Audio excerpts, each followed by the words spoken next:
Doctor ممتاز احمد خان، جنہیں بابائے تعلیم کے نام سے جانا جاتا ہے، نہ صرف اس تحریک کے بانیوں میں سے ہیں بلکہ انہوں نے تحریک کی قیادت و رہنمائی بھی کی، جس کے نتیجے میں ملک بھر میں 250 سے زائد اقلیتی ادارے قائم ہوئے اور عمدہ تعلیم کو فروغ دینے کا کام کر رہے ہیں۔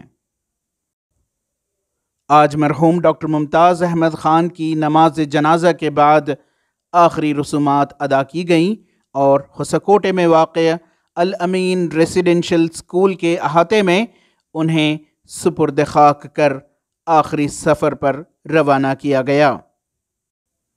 مرحوم ڈاکٹر ممتاز احمد خان کی آخری رسومات میں شہر کی کئی اہم شخصیات نے شرکت کی اور مرحوم کے متعلق بتایا کہ ان کی رحلت سے نہ صرف ملت کا بلکہ دنیائے تعلیم کو بڑا نقصان پہنچا ہے۔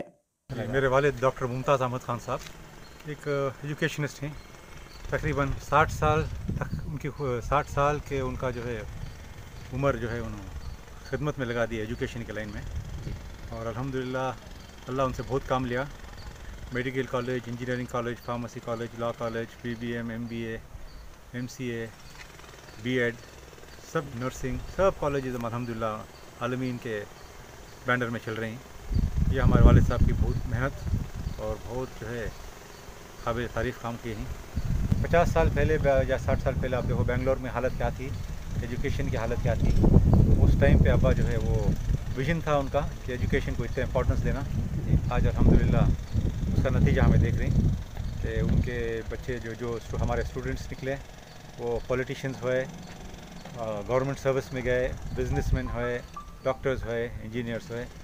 یہ جو ہے ابا کا بہت بڑا کنٹریبیوشن رہا ہے۔ تو اللہ جو ہے اب آج جو ہے اب آپ سب سے دعا کرنا ہے کہ اللہ ان کی مغفرت کرے۔ ہماری ملت کا ہی نقصان نہیں ہوا ہے، زمین کا نقصان نہیں ہوا ہے، بلکہ ساری انسانیت کا نقصان ہوا ہے۔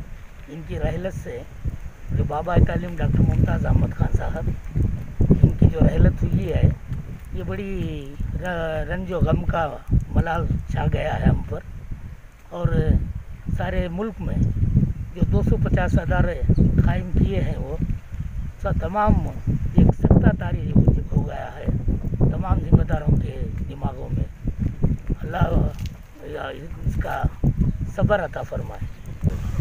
بابا تعلیم ڈاکٹر ممتاز احمد خان صاحب نے یہ جو پودا لگائے ہیں ایجوکیشن کا تا قیامت تک تازہ رہے گا، اور اللہ کا احسان ہے کہ ایجوکیشن میں جو ہے بہت اعلیٰ سے اعلیٰ تعلیم انہوں نے دی ہے، اور اس بنا پر کہ ہم جو ہے بہت ہی کم عمر سے جو ہے ان کے زیر تعلیم سے ہم وابستہ ہیں، اور جو ہے ان کے ساتھ ہم کام کر کے دیکھے ہیں۔ اس لحاظ سے جو ہے آج ہم علامین تحریک کے ساتھ جڑے ہوئے ہیں، اور ان کا خواب جو ہے پورا کرنے کے لیے ہم بھی گوشاں ہیں ان کے ساتھ۔ اور الحمدللہ آج جو ہے ساری دنیا میں جو ہے، ساری ہندوستان میں نہیں بلکہ ساری دنیا میں جو ہے ان کا جو ہے پرچم لہرایا ہے الحمدللہ۔ ETV بھارت کے لیے بنگلور سے رفیق جبار کی رپورٹ۔